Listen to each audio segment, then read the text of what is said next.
All right. Well, I'd like to thank our event staff for facilitating that tasting menu that we just the tasting that we just had. That was amazing.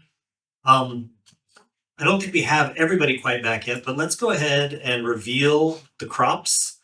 And I guess if they're not back, then we can share what they are with them later. But okay, so in opportunity crop number one, the little what's the jar? Yeah. So opportunity crop number one was sweet potato. I think a lot of people had number one and number three reversed. Number three was the pumpkin. So two orange crops. We kind of tried to catch you there. And but yeah, sweet potato for number one, pumpkin for number three, the canapé. Opportunity crop number two with the turkey was a sesame chili oil. So yeah. And opportunity crop number four, which were homemade cookies, was millet flour. Oh. So I know there was some folks that thought that was amaranth, but indeed it was millet.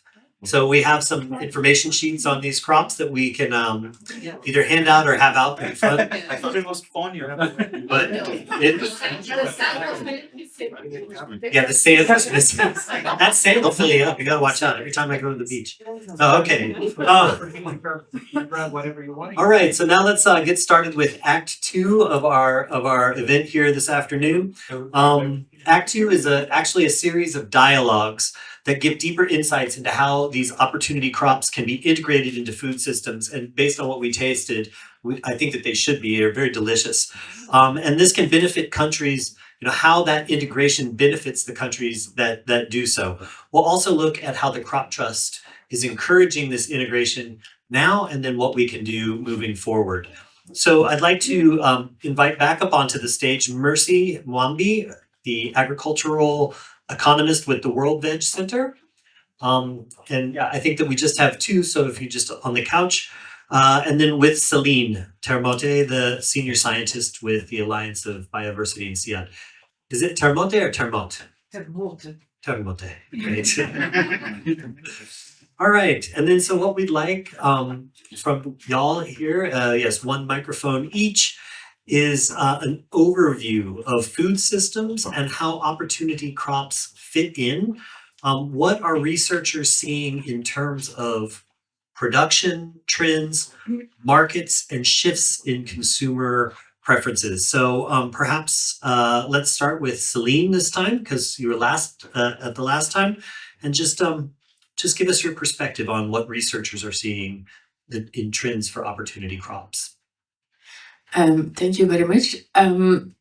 Maybe one thing I wanted to reflect a little bit on as well, as we are working on value chains and food systems with these opportunity crops. And I think that's one of the reasons why World Veg, as well as us, we kind of insisted to look at a more food systems perspective, is that we actually, what we want to do is promoting diversity. And we would rather kind of avoid that we think of one of these crops as the superfood and then we go the quinoa pathway or something like that. And that's where I think we are trying to talk more and more about market linkages and looking at how we can promote market linkages that allow for diversity.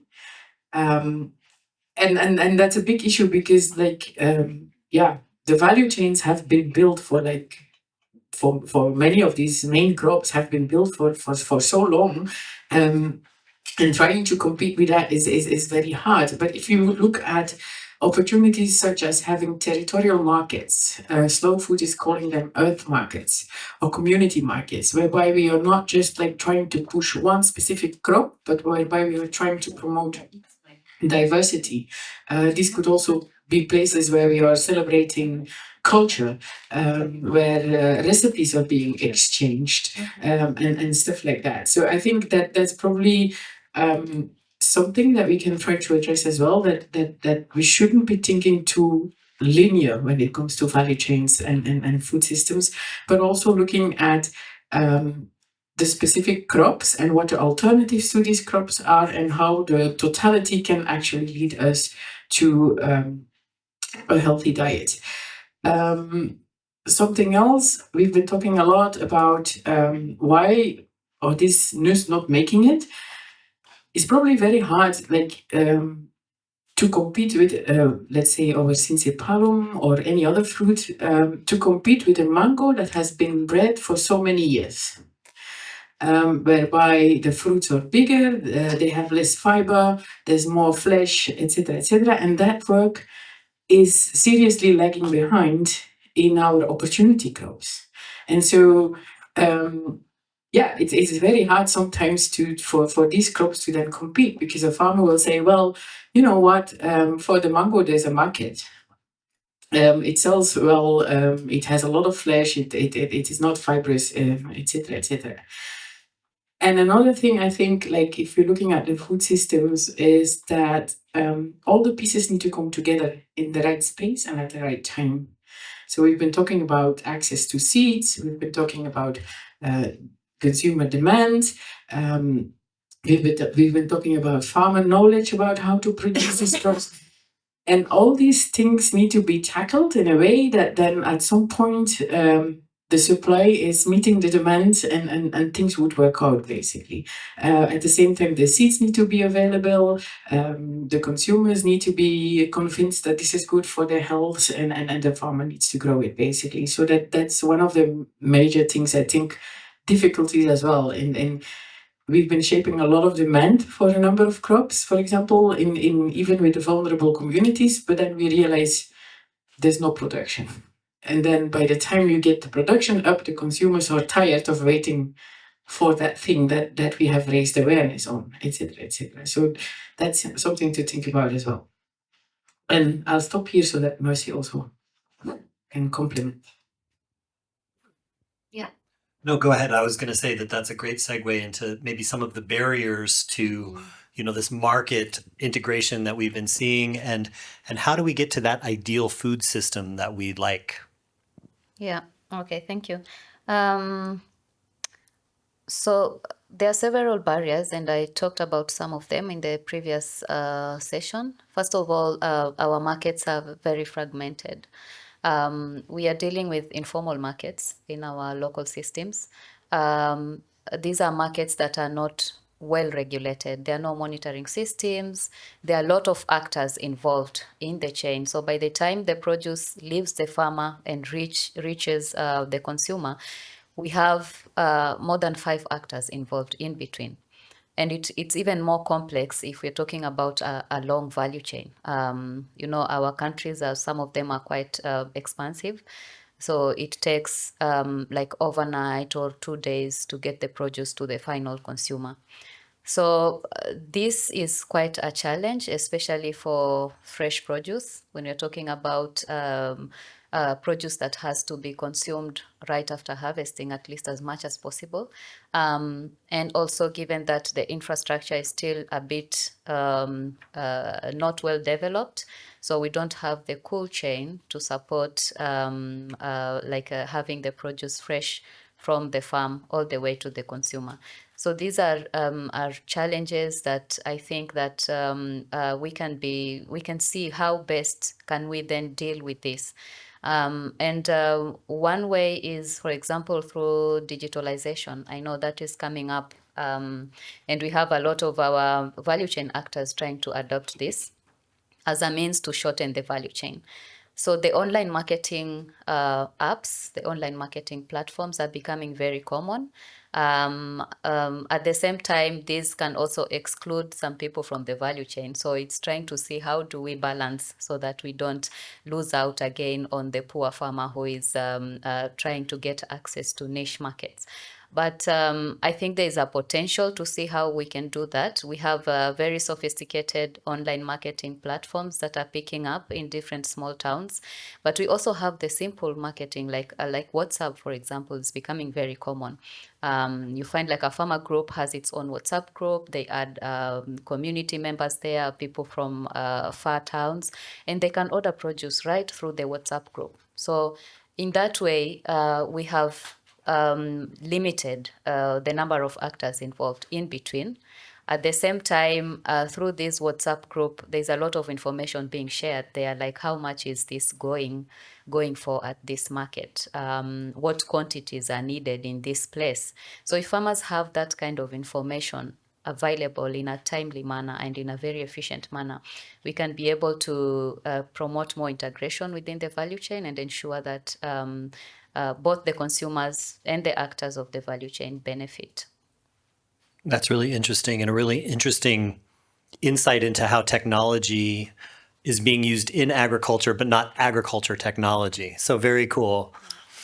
All right, these are just very short dialogues, so I'd like to thank our first two participants and then welcome now some of our Crop Trust colleagues, Nora and Nico, up to the couch to discuss, yes, please,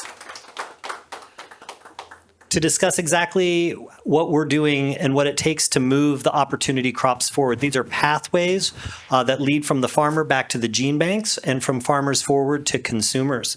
And so I'd like to introduce Nora Castañeda Alvarez. She is our BOLDER project coordinator. Some of you have spent the last couple of days with her.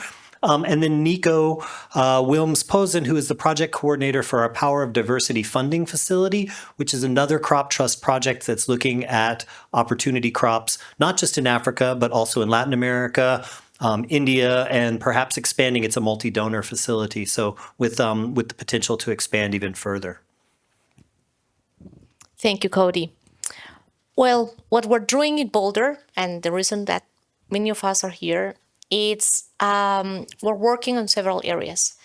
We're working on gene banks, and the main reason for that is because the mission of the Crop Trust is to support the conservation of plant genetic resources forever, and this is made through gene banks. And what we're doing first is to work with the gene banks, identify where the diversity of these opportunity crops is, and if there is an additional need to do some sort of effort for conservation. So for example, at this stage, our partner gene banks, they have identified which are the regions in their country where they can go and collect new material. And also we're engaging other partners that have more experience, for instance, dealing with trees, which is, it's an opportunity crop. They offer like good nutrition content, but they're usually, I would say, they are among the most neglected species, plant species. Like few people want to deal and commit to the long-term need that it's entailed with working with a tree. So that's a part of conservation. But at the same time, we are working, for instance, with colleagues from the Alliance of Biodiversity and CIAD and World Veg in exposing farmers to to existing variety within, well, not variety, sorry, diversity within one of these opportunity crops. And this is something that we do with the tricots. The tricots, it's the fancy name for a methodology. It's a very simple and smart technology in which farmers are exposed to a panel of diversity, and they select first the traits that they want to see in one certain crop, and they grow and they get exposed to this diversity, and they get to see how the crop behaves, this new crop behaves, or these new varieties behave, and they can select what they prefer. We still have to discuss. We're in an early stage of these tricots, but there is also potential that this is a way towards contributing to establishing seed systems. This can be not only just an exercise of participatory selection, but it can lead to a broader access to this material. We're also working with Celine and Mercy, looking at the value chains and understanding what are the needs of these crops to make them easier to consume. And we are aware of the need of creating an enable environment. And for that, we're engaging with the Norwegian University of Life Sciences, and they are supporting the project in managing scholarships for PhD students from our target countries. It's your turn, Nico. Thank you very much, Nora. For the BOLDER part, I will talk a bit about the Power of Diversity funding facility, perhaps a bit less concrete than you were doing it, because we just started actually our implementation now in this year, but we're building on the experience of BOLDER and follow pretty much the same approach, where we say we want to conserve, use, and also go into the demand creation and the policy space around these opportunity crops. And as you were talking a bit from the linkages also between the farmers and the seed systems, let me perhaps go a bit further down the value chain in what I would like to contribute, and just perhaps put up the urgency again. I recently came back from our first stakeholder consultation in Nigeria and traveled from Lagos to Abuja. And this road is really striking, because I think it shows you with just a force one major trend or two major trends: urbanization and the rapid population growth. The population on the African continent will double by 2050. So will the number of people living in cities, in African cities. And I think Mercy also elaborated on that. But I think really phrasing also opportunity crops as an opportunity to respond to these mega trends we are facing at large, I think is quite important. And also underlining opportunities as such. I mean, population growth also implies growing demand. The African food retail sector will also between 2024 and 2030 actually double in value. So I think also along the value chain, there's large opportunities that can be harnessed. So through the Power of Diversity funding facility, we're working, of course, on the conservation of selected opportunity crops, but also on their value chain development, also on demand creation, and I think also drawing from this experience of we'll be working on 14 opportunity crops, but there's so many more to be worked on. So I always tend to say, well, perhaps it doesn't really matter if we work on opportunity crop A or B in one country. We have to create also the right narrative that these crops are underinvested compared to the potential that they hold, and really using these or shaping also the narratives around such crops with a future and food systems oriented perspective that we deduct from these mega trends and these projections and how different food systems can develop, matching that to the properties and to the genetic diversity that gene banks already hold of these crops. I think that's quite crucial. So that's the journey we're now embarking on the Power of Diversity funding facility in 7 countries until 2029. I don't know if there's more you would like to. You want to elaborate on that, or shall we just move on? Perhaps a few words on that, because on the process also, because I think it links to involving different actors, really from gene banks to farmers to consumers on the stakeholder consultations. I mean, you did those in the 4 countries where BOLDER is working. We just finalized them in 5 additional countries, which was an interesting experience, because you really have a different set of stakeholders that comes together and also draws gene banks, I think, into that wider discussion in the food system. You don't just discuss among breeders, but you discuss with nutritionists, you discuss with consumer right advocates, you discuss with perhaps entities that do institutional procuring for hospitals to exactly utilize these health benefits that also you elaborated on. So I think that was an interesting process or kickstart also for both of our projects in terms of setting up the collaboration networks in the countries. Yeah, that is very interesting. And it sounds like there is an opportunity there as the population doubles, but then also as more institutions and more actors become aware of this value that these crops can give. And you brought up something very interesting that we're going to turn to in the next segment, the tricot testing. Yes, because and so thank you to our 2 project coordinators. So yes, the tricot, our next dialogue is actually with 3 people.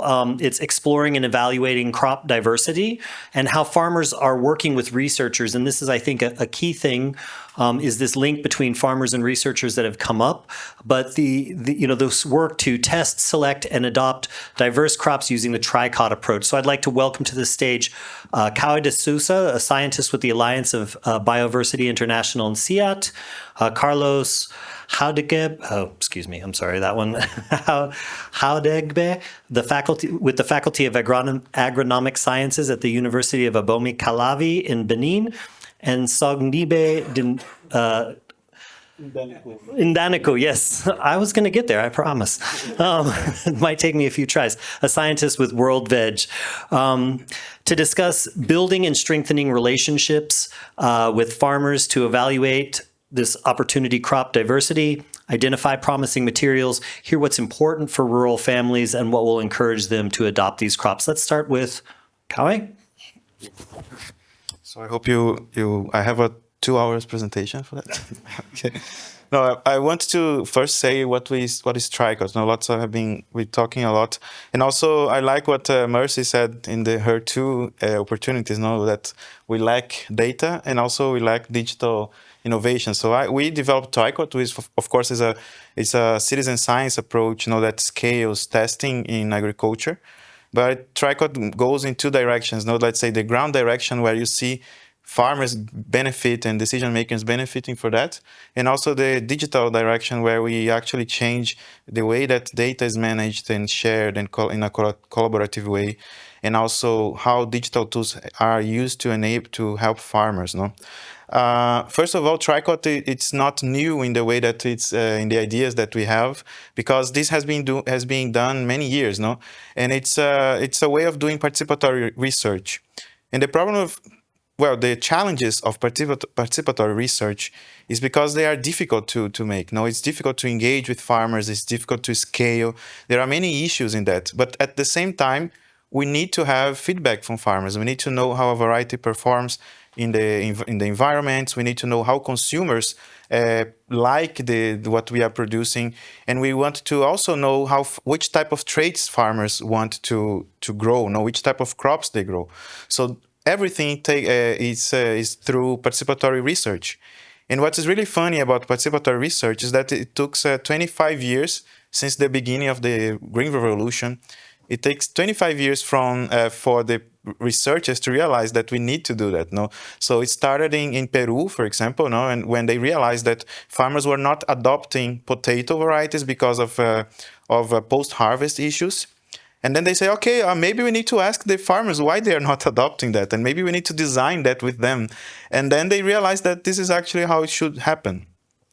But this was a challenge because okay, the idea is good. We need to go back to farmers for feedback. We need to involve them in the design. But all of this was creating a gap as well, because in science, I say that agriculture is a social science. But if you talk with any plant breeder or any people that go to quantitative research, they will say, no, this is social science and this is something else. So there is always this gap between participatory research and actually data-driven research, because they always saw participatory research as a social science. So let the social science do their jobs, and we here, breeders or whatever we are doing, we do our job. And most of this problem is because how the data was being generated, how farmers were getting involved, and how data was analyzed as well. So tricot from 82, when participatory research started in agriculture, until 2010, there's always these gaps, So tricot tries to build into this. So that's what I was saying, that tricot is not new in their ideas. It's just an idea of building gaps and filling points that other approaches were not able to get to that point. And why we were able to get to that point? Because we had the technology in our side. This was one of the issues. So tricot now builds in all the experience, and also as I said, it's a digital ecosystem. But something that nobody says about is that tricot is also a network of institutions. Last year, we published a paper about the experience that we had on tricot for the last 12 years. And in this paper, we had 85 co-authors from 45 different institutions in the world. And there are some people that got disappointed that their names were not there, but it was just a silly mistake. But the thing is that WordVeg is here, Bomeka Lab is here. So Tricot is not Alliance of Biodiversity and SEAT. Tricot is a network made by a lot of these organizations across the world. Of course, we help in the design. We had the idea, so we know somehow how this should work. But it's not us. It's a network of many people and many donors helping with that. And to finalize what I was saying, what I really like is that when we started testing Tricot out, we started getting seeds from the gene banks in Ethiopia to test it and increase diversity of durum wheat. So all the starting of Tricot actually started in the gene bank work, getting these seeds and trying to increase diversity in a moment where durum wheat diversity was really low in Ethiopia, because farmers were growing varieties bred in Mediterranean conditions, which are putting their production in risk because the conditions for the climate was not the same. So it's good to be back to Boulder in that like the moment where we started Tricot and got all the lessons learned, what these guys are going to say now, and then build from that and make it even better than what we did. So yes. Yeah, thank you. And indeed, those lessons learned, I think that's one of the reasons why we're here. So if we can hear from Carlos to talk about how this is played out in Benin, that'd be great. Thank you very much. In Benin, I think that we started this tricot approach with WordVeg on vegetable, mainly amaranth, jute mallow, and okra. During 3 years with Kawe, of course, with the Alliance, we try to evaluate 11 varieties of amaranth. We evaluated 9 varieties of okra and 6 varieties of jute mallow. And along the process, what we've learned so far is that, first of all, we work with 2,000 farmers, which is not what we can do with the participatory plant breeding. So one thing interesting is that farmers, they are now exposed with diversity of varieties within their own growing conditions. And we could see that from one farmer to another, the agricultural practices differ. And the varieties that we want to release to them has to perform well in their own growing conditions. So that's something that with the tricot approach, we are able to capture. Other thing is that with the tricot approach, with these opportunity crops, farmers are not always trained on good agricultural practices. That is something that with the tricot, they've learned it with the vegetables in Benin. And these also facilitate the relationship between the gene bank, the researchers, the breeders, and the farmers.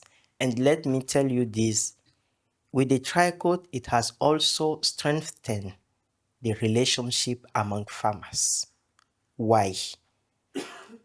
We tell them that each of them are receiving only 3 out of the 11 varieties, while we tell them that other varieties might be with the neighbor farmers, and they are so excited to go and visit the trials of the neighbor farmers to see how the varieties are performed well. And they are so impressed with what they've seen in the farmers. And the other thing, one big achievement or lesson is that with the tricot, we are able to, let's put it, speed up the adoptions of new varieties. The study is still ongoing, but with this, we can see that within 3 years, the adoption rate has reached more or less 20%, which is not something that can be achieved easily with other crop.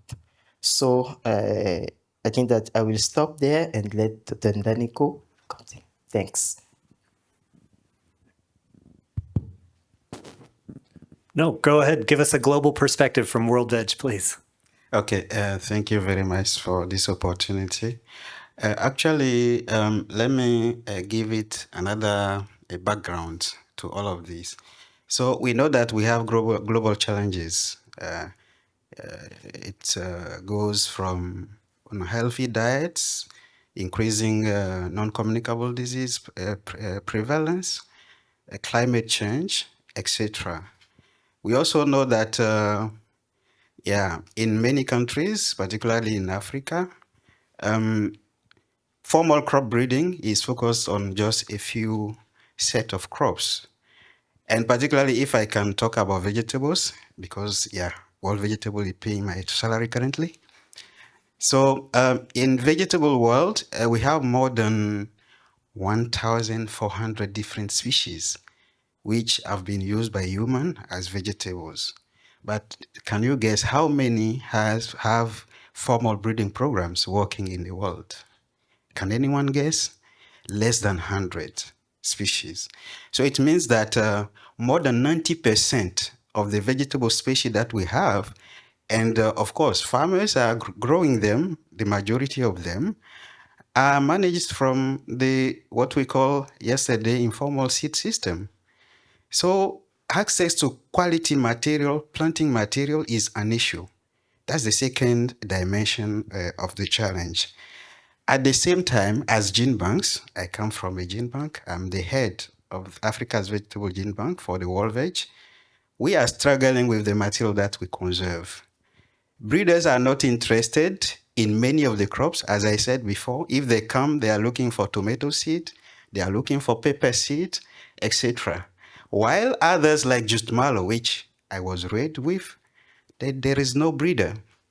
So we found this approach, which was coined by the Alliance, very interesting as a gene bank to work on these materials for which there is no formal breeding, to show value in the material that we conserve, but also why not, as Mercy elaborated, create and raise demand. And once demand is created, we know and we are confident that formal breeding will come in because there will be business opportunity. So that's what we are doing, and that's where we come from. So we have been working on this for quite some years now. At World Veg, our experience is now 6 years. We have worked across the entire continent. We have reached more than 6,000 farmers. And when you say 6,000 farmers, that means 6,000 households. Multiply by the average household size in Africa. I don't want to give a number, but you can imagine how many farmers we have reached, how many heads we have reached, and also the spillover effect that can have. Jutumalo is nowadays being one of the case study that we can show that very soon a breeding program can be launched, maybe under the World Vegetable Center or any private sector. I don't want to mention any private sector, but the data that we are generating is showing the value and the traits that farmers want, but also what consumers want. And that is what the seed industry is looking for, so that these crops can be mainstream. Apart from that, we also need to highlight that the tricot method is perfectly also actually helping to implement the Article 9 of what? Of the International Plant Treaty on Plant Genetic Resources for Food and Agriculture. I guess we all know what it is about. Article 9 provides that farmers have the right to have access to seed, to use them, and also to exchange the genetic materials, particularly of the land races. So the gene banks, by using the tricot, we are reaching out to farmers, connecting the gene banks to farmers, generate value for ourselves, and also to demonstrate to the donor world that gene banks are relevant. And that's what we are doing currently. Thank you. It sounds very interesting, and it sounds like there's benefits to gene banks, benefits to farmers, and also benefits to families if you're reaching that many households. So we have time for a question or two about tricot approach or these benefits from the audience. Would anybody like to ask a question? I have to run over with the microphone.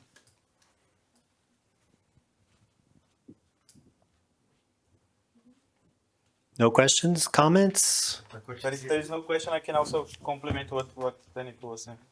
No, just one question on the data set that is generated from these tricot trials. Is it available publicly, or how is it? Is it accessible?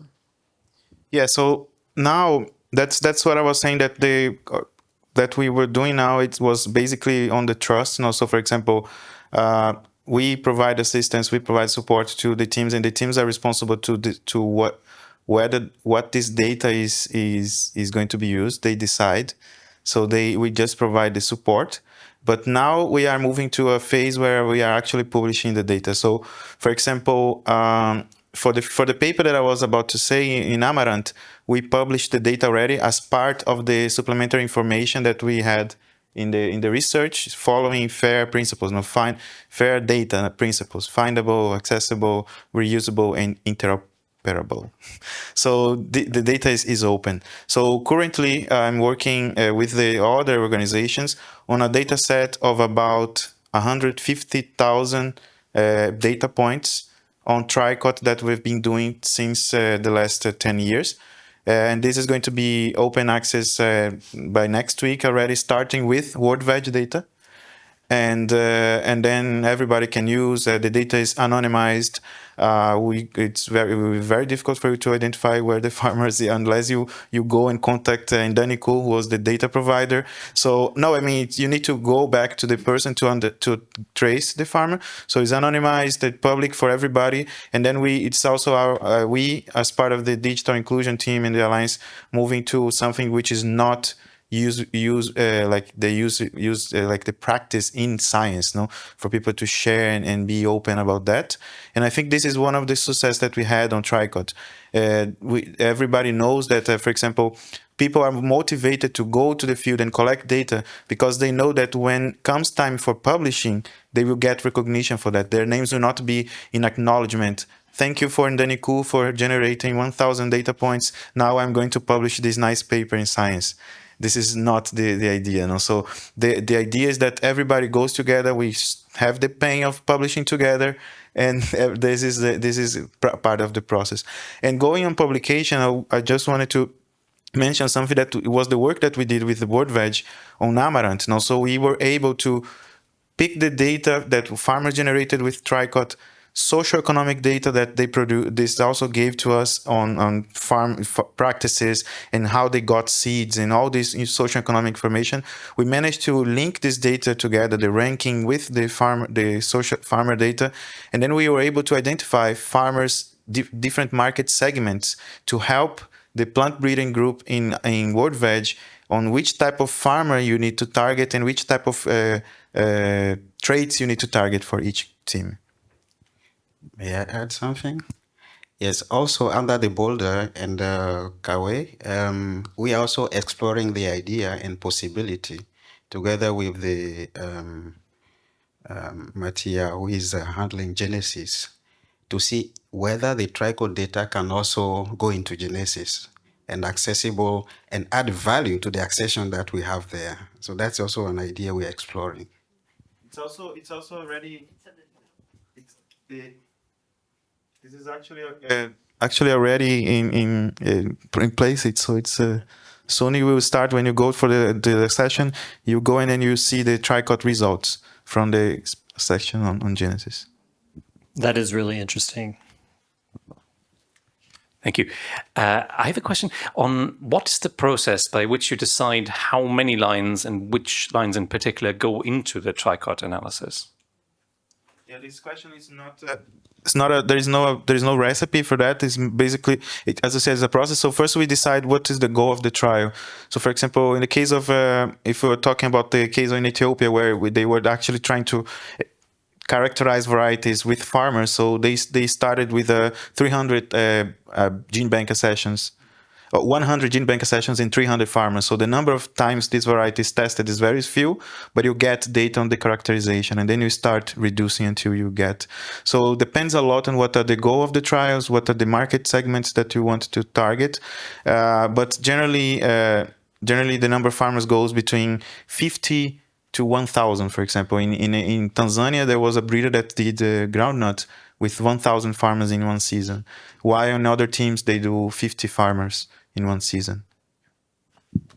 Wow, thank you all very much. That's very interesting and some good questions as well. So, all right. So I'd like to move on to our next panel. Thank you all very much. I think that we heard one very interesting from World Veg there about Boulder's support for this activity, and that's what our next panel, or our next dialogue on collecting and conserving crop diversity looks at. I'd like to invite our Boulder partners up to the stage. Mujuni Kabululu, Senior Research Officer from the Tanzania Plant Health and Pesticides Authority, and Dedu Chakponhu from the Gene Bank Manager from the University of Abomi Kalavi in Benin, to talk about how to use and access crop diversity, we must conserve it first in gene banks. But before that, the diversity needs to be collected before it's too late.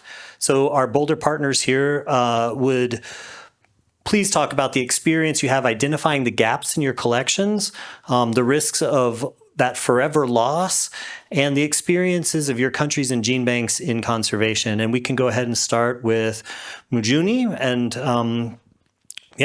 what is Boulder contributing would also be a great aspect to bring out in this dialogue.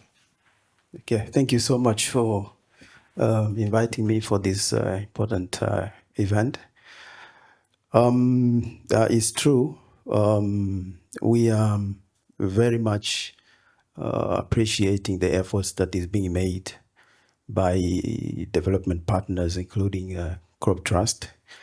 We know that, I don't know other countries, but in Tanzania, we have a very huge diversity of the plant materials. Actually, the plant biodiversity is taking almost more than 50% of the biodiversity in the country, 54% actually. And when you look on the statistics, it's like almost 40% of the potential species in the country are on threat to be lost. And also we have almost 6% to 7% of the materials that are endemic, and these are threatened.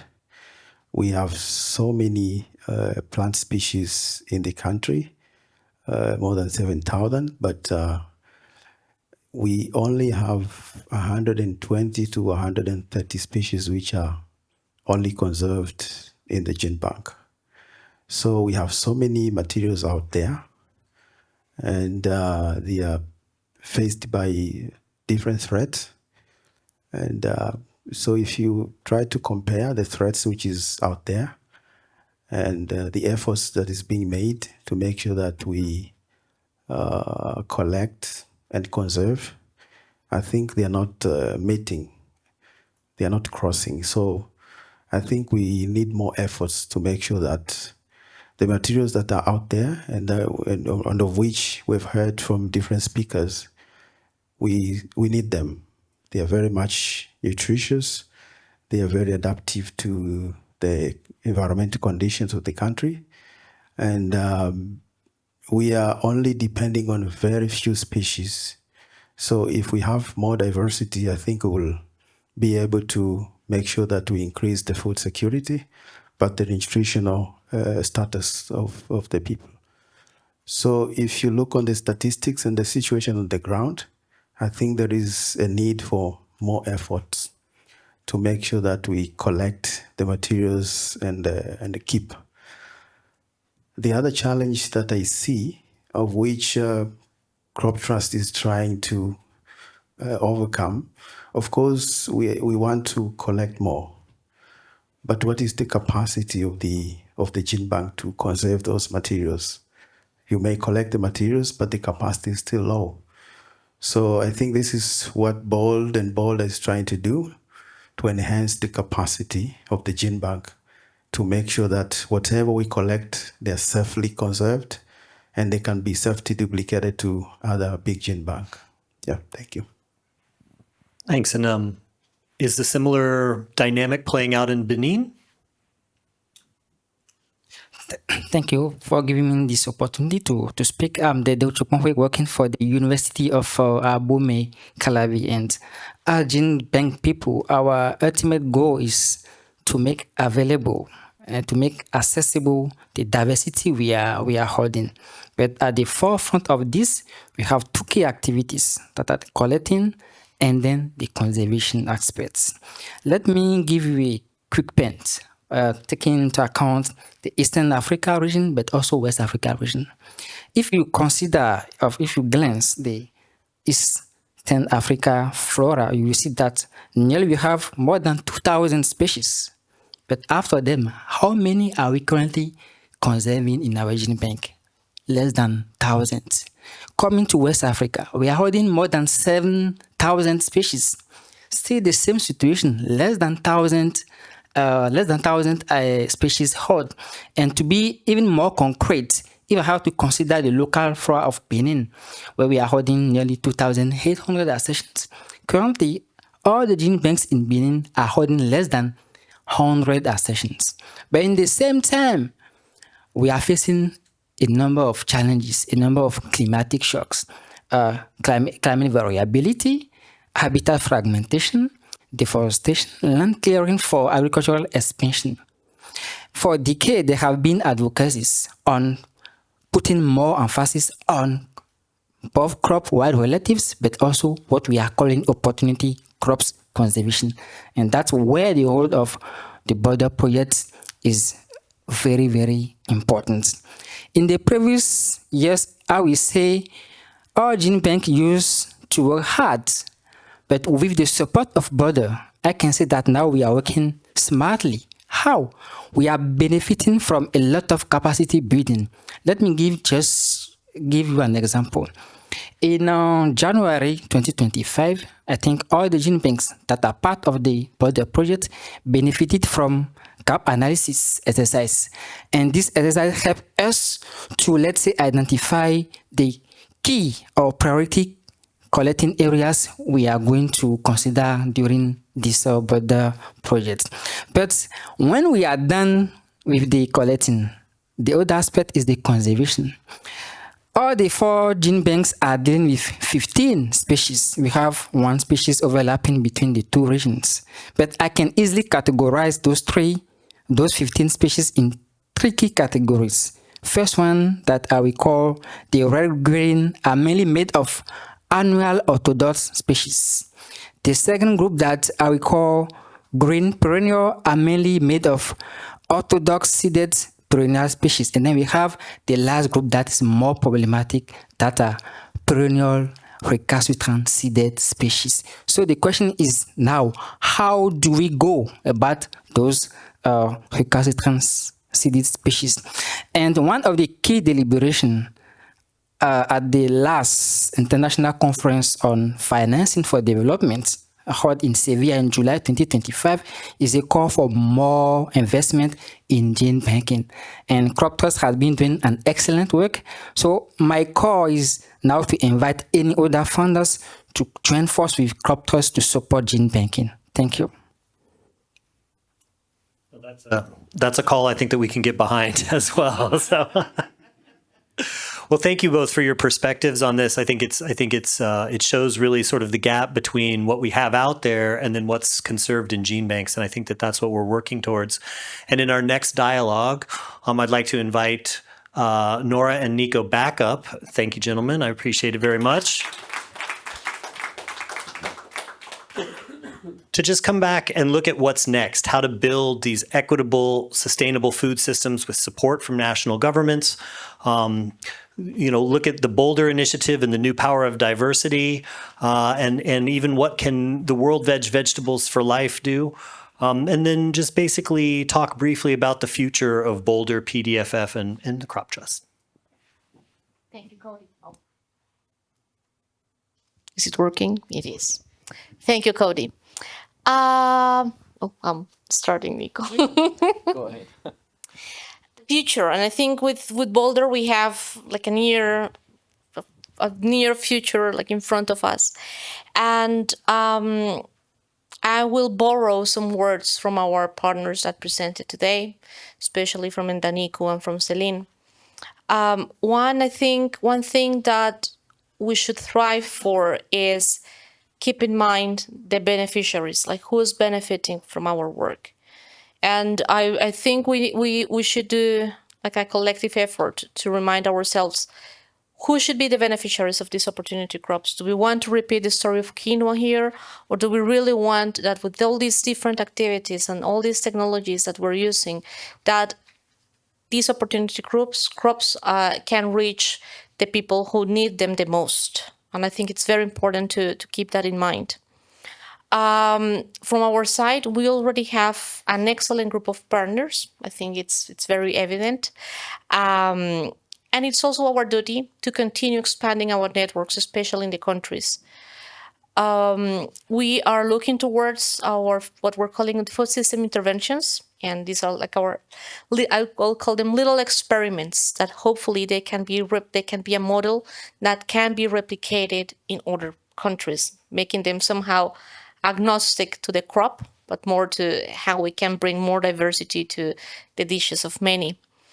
And one thing that this is why I was mentioning in Ndaniku, one thing that's very important is the policy level. And with these opportunity crops, we have a challenge, and it's what are the rules that are regulating access and use of the genetic diversity on one hand. And on the second hand, we have what are the rules that are in place that limit or foster seed systems. And I think those two are like two key bottlenecks that we need to keep in mind and see how our projects can contribute to ease. Over to you, Nico. Thank you.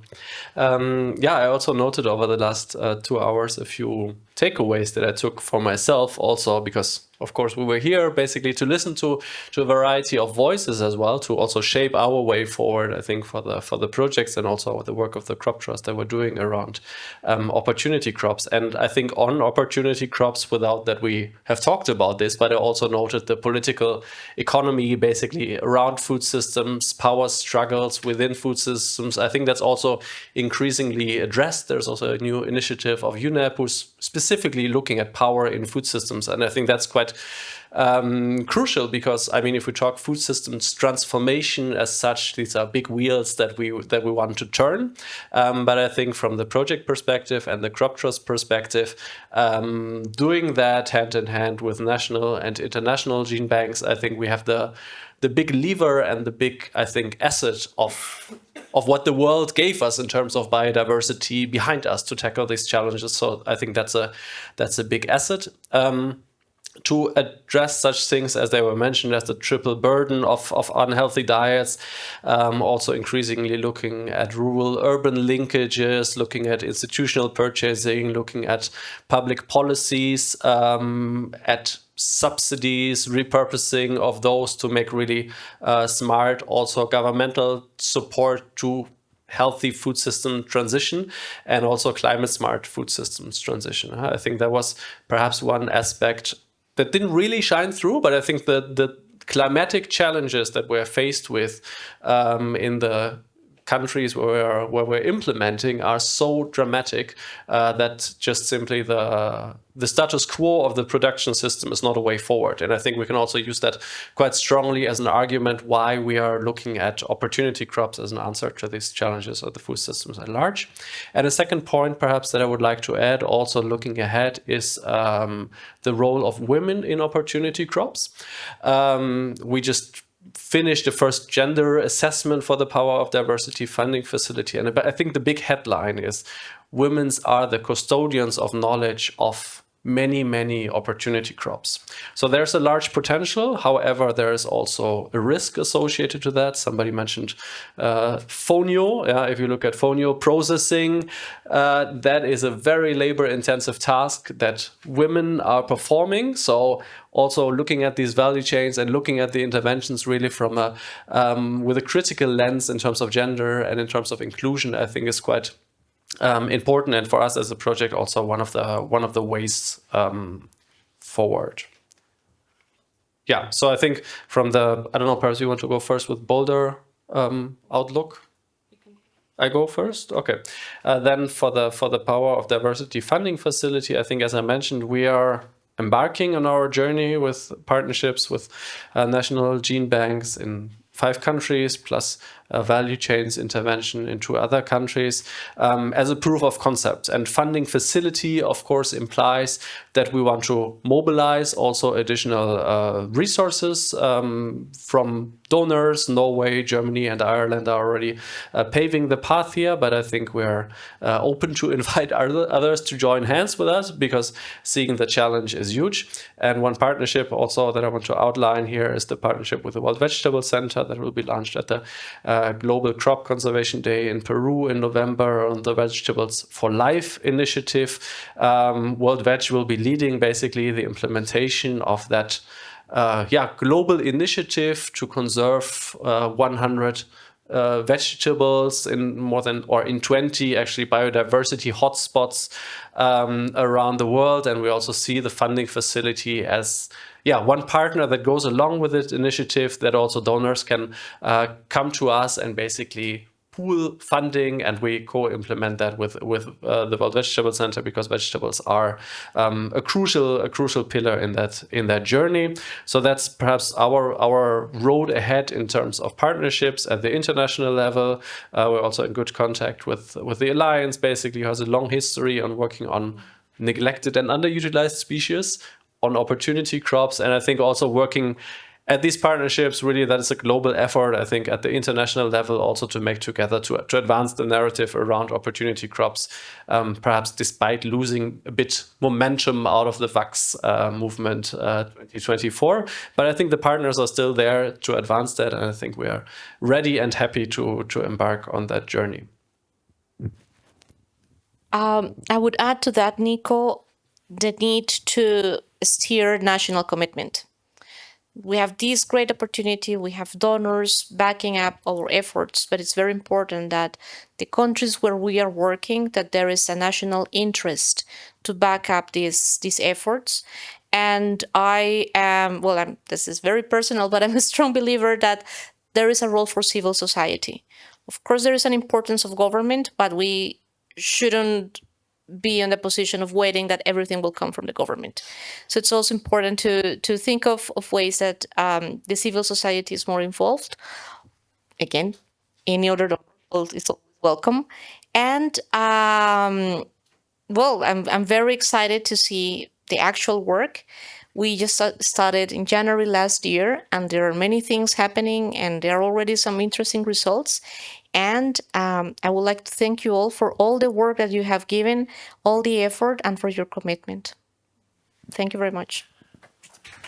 Yes, and I'd also like to say one thing, because you guys didn't touch on it, but both the Power of Diversity and BOLDER are co-creating, which BOLDER launched last year, this Opportunity Crops knowledge base with COM support. And so it's now moving forward as a collaborative effort. We have some interesting knowledge products that are in the works, and a policy page that's coming next. From a comms perspective, it's really great to see all of this like a one-stop shop. I hate the term one-stop shop, but basically one repository on the Crop Trust website where you can find all of this information about opportunity crops. And we're going to constantly build that and make it so that civil society, when they want to find more information, or if we're looking for new funding partners to carry this work forward, we really have a good resource there. So I want to thank your teams for your work on that, and everybody here who's contributed to that. And I'd like to thank all of our speakers here today. That's actually the end of our program. We do have a little bit of networking time. There might be some coffee left out there still. And I'm looking to the back, we're not sure. But please, this has been a very fruitful discussion that we've had today. I really appreciate all the voices, all of our speakers that have shared their experiences and perspectives. And we'll be using this in the future to not only raise awareness about opportunity crops, but shape the path forward. So thank you all for that, and thank you for coming today. It's been a good hour and a half and very productive. So give a round of applause to Nora and Nico and to all of our speakers and to everybody. Thank you all so much for coming out today. Thank you for being here. Moderator Luis. Thank you, Luis.